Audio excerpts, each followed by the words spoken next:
Sa umaga pa lang, may balita ng dala. Bawat kanto't eskinita, siya ang unang may tsika. Kahit walang kasiguruhan, ikinakalat agad.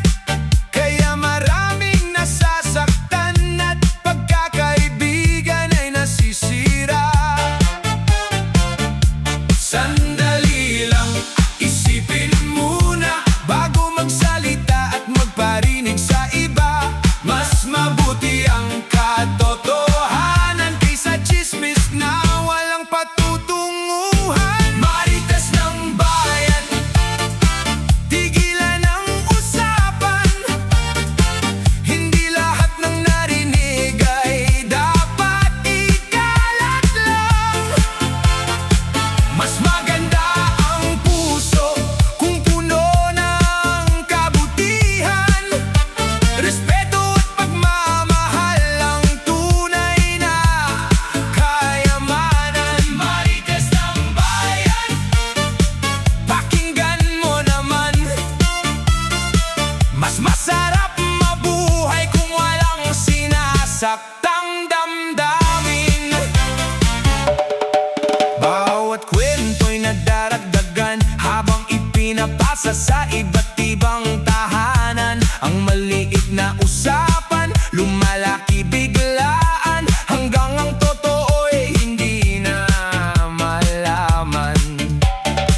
Kung may problema ang kapwa, unawain at tulungan. Huwag gawing katatawanan ang kanilang pinagdaraanan. Ang salita ay parang kutsilyo kung hindi iingatan.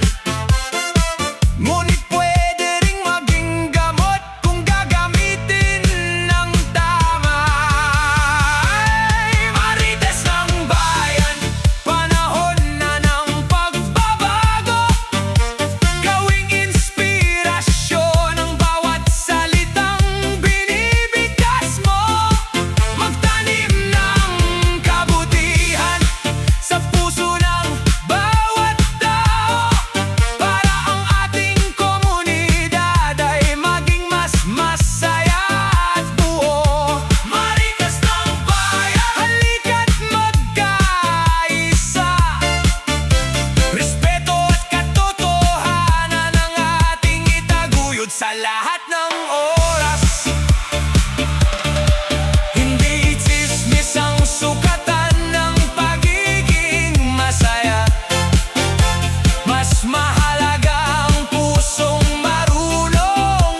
bibig kung walang magandang sasabihin dahil ang respeto at pagmamahal ang tunay na aral na dapat pairalin.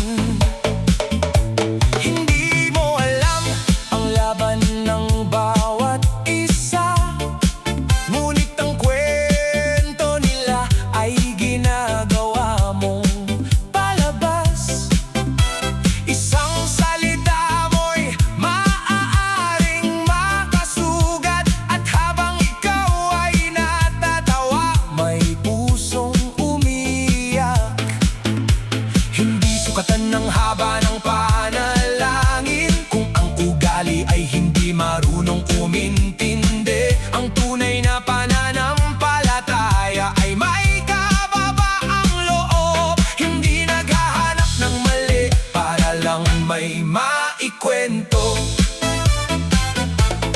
Bago mo iturog ang pagkukulang ng iba, silipin mo muna ang sarili mong ginagawa. Lahat tayo'y nagkakamali sa mundong ibabaw, kaya unahin ang pag-unawa bago ang paghuhusga.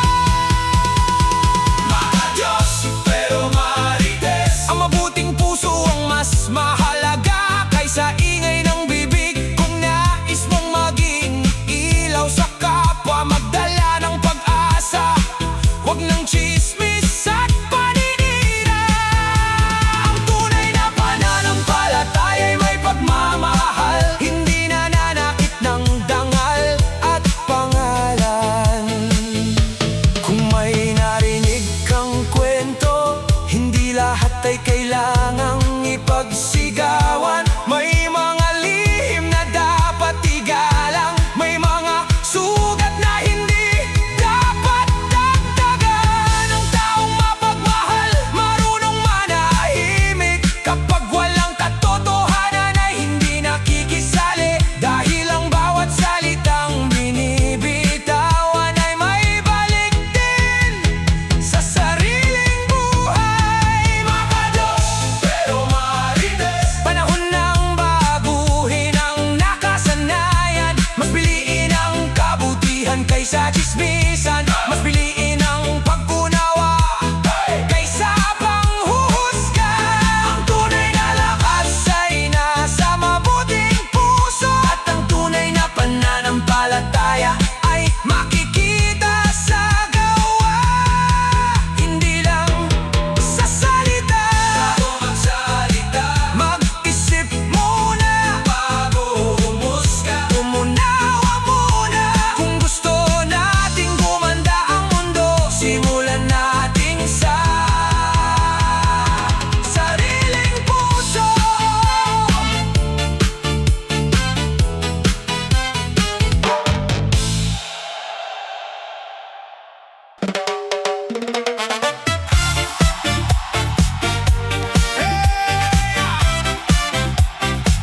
Hey, hey, hey!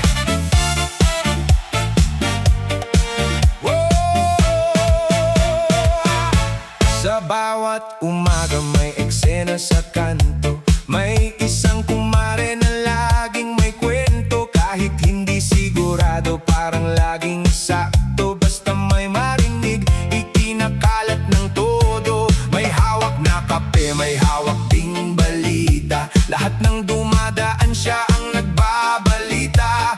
Ang simpleng usapan lumalaking bigla, hanggang ang katotohanan ay hindi na makita.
umiikot din ang mundo. Baka ikaw naman ang maging sentro ng kwento. Kaya habang may panahon, baguhin ang ugali, maging ilaw sa kapwa, wag maging sanhi ng pighati. Ang tunay na yaman ay malinis na pangalan, hindi dami ng chismis na naipakalat sa bayan. Mas mabuting tahimik kung walang katotohanan kaysa magsisi sa huling pagkakataon. Marites sa kanto, halika't magbago, gawing inspirasyon ang bawat salita mo. Sa halip na chismis, pag-asa ang ipamahagi at pagmamahal ang laging manaig. Marites sa kanto, ito ang tandaan ng mabuting puso, ang tunay na kayamanan. Respeto, katotohanan at malasakit sa kapwa, yan ang awiting dadalhin hanggang pagtanda.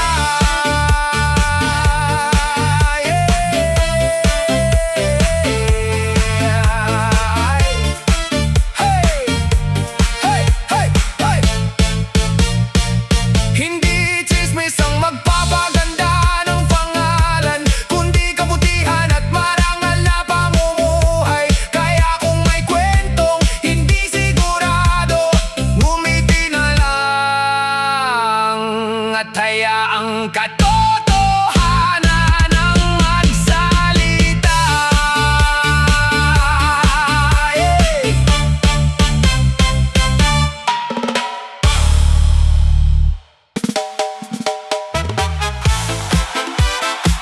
Oh yeah! Haba! Oh yeah!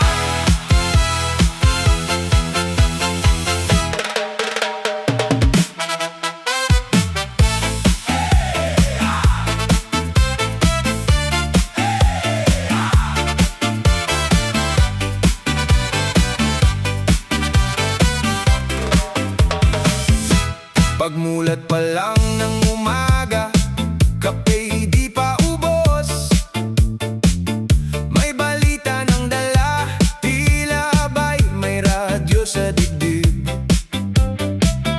Bawat kapitbahay may kwentong nakahanda, kahit walang kasiguruhan, ipinapasa na sa iba.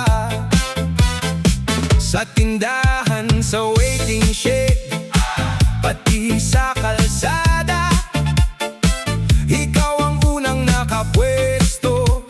May bagong istorya, maliit na usapan, lumalaki sa bibig, hanggang ang inosente nadadamay sa ligalig. Kumare, sandali lang, makinig ka muna. Hindi lahat ng narinig ay dapat ikalat pa. Ang salitang binitiwan di na maibabalik, kaya isipin mong mabuti bago ito sambitin. Sismos ang kumare, teka lang sandali, bakit buhay ng iba ang lagi mong katabi? Mas mabuti pang umiti kaysa manghusga lagi, dahil ang kabutihan ang tunay na panalo palagi. Sismos ang kumare, baguhin ang gawi, respeto ang ipamahagi, hindi kwentong may mantsa lagi. Kapag pagmamahal ang laman ng bawat salita, masasaya ang buong barangay at pamilya. May nakitang magkasama, agad may hinala, may narinig na bulong, ginawa ng nobela. Isang kwento'y dinagdagan ng 10 eksena, hanggang ang katotohanan ay tuluyan ang nawala. May umiiyak sa sulok dahil sa maling balita, habang ang iba'y nagtatawanan na parang wala lang. Hindi mo alam ang bigat ng kanilang pasan, kaya wag gawing biro ang kanilang pinagdaraanan. Kung may oras kang magkwento ng kapintasan, mas mabuti pang magbigay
at mabuting salita. Mas kagandang samahan ng bawat pamilya.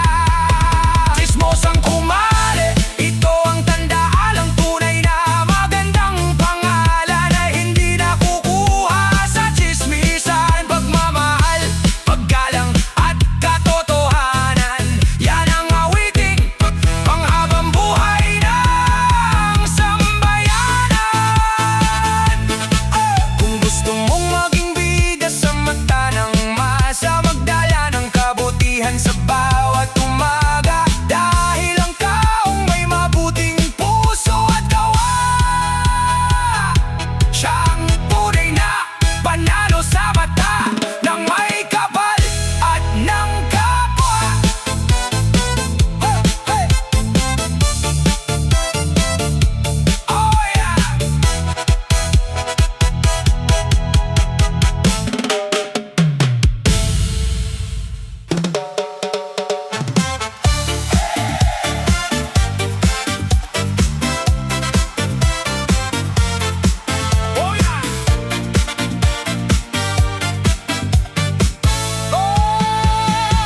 Sa kanto nagsisimula ang usapan. May bagong balita sa bawat madaanan. May nagkukuwento, may nakikinig lang, hanggang ang simpleng balita'y lumalaking parang bagyo na lang. May nag-away raw, may bagong pag-ibig, may umangat sa buhay, may nawalan ng ngiti. Bawat salita'y parang apoy kung lumaganap. Kapag walang katotohanan, maraming nasasaktan. Hoy, sandali lang bago ka magsalita. Sigurado ka bang totoo ang balita? Mas mabuting manahimik kung puro haka-haka, dahil ang maling kwento'y mahirap nang bawiin pa. Balita sa kanto, umiikot araw-araw. May totoo, may dagdag, may kwentong umaapaw. Kung gusto mong maging bida sa mata ng tao, kabutihan ang ikalat, yan ang tunay na panalo. Balita sa kanto, huwag gawing sandata. Salita'y gamitin para magbigay ng pag-asa. Respeto at katotohanan ang lagi mong baunin, at siguradong igagalang ka ng bawat darating.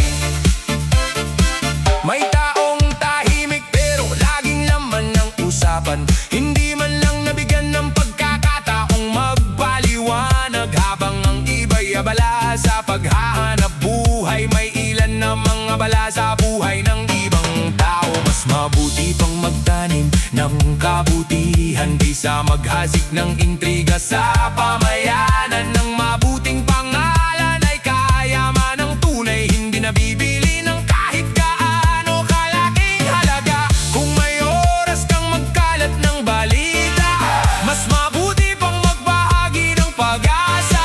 Ang mundong puno ng respeto at malasakit, mas masayang tirahan ang bawat maliit at malaki. Ikot din ang mundo, tandaan mo kaibigan, baka bukas pangalan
kanto nagsisimula ang usapan. May bagong balita sa bawat madaanan. May nagkukuwento, may nakikinig lang, hanggang ang simpleng balita'y lumalaking parang bagyo na lang. May nag-away raw, may bagong pag-ibig, may umangat sa buhay, may nawalan ng ngiti. Bawat salita'y parang apoy kung lumaganap. Kapag walang katotohanan, maraming nasasaktan. Hoy, sandali lang bago ka magsalita. Sigurado ka bang totoo ang balita? Mas mabuting manahimik kung puro haka-haka, dahil ang maling kwento'y mahirap nang bawiin pa. Balita sa kanto, umiikot araw-araw. May totoo, may dagdag, may kwentong umaapaw. Kung gusto mong maging bida sa mata ng tao, kabutihan ang ikalat, yan ang tunay na panalo. Balita sa kanto, huwag gawing sandata. Salita'y gamitin para magbigay ng pag-asa. Respeto at katotohanan ang lagi mong baunin, at siguradong igagalang ka ng bawat darating. May taong tahimik pero laging laman ng usapan. Hindi man lang nabigyan ng pagkakataong magpaliwanag, habang ang iba'y abala sa paghahanap buhay. May ilan na mga bala sa buhay ng ibang tao. Mas mabuti pang magtanim ng kabutihan kaysa maghasik ng intriga sa pamayanan. Ng mabuting pangalan ay kayaman ng tunay, hindi nabibili ng kahit gaano kalaking halaga. Kung may oras kang magkalat ng balita, mas mabuti pang magbahagi ng pag-asa. Ang mundong puno ng respeto at malasakit, mas masayang tirahan ng bawat maliit at malaki. Ikot din ang mundo, tandaan mo kaibigan, baka bukas pa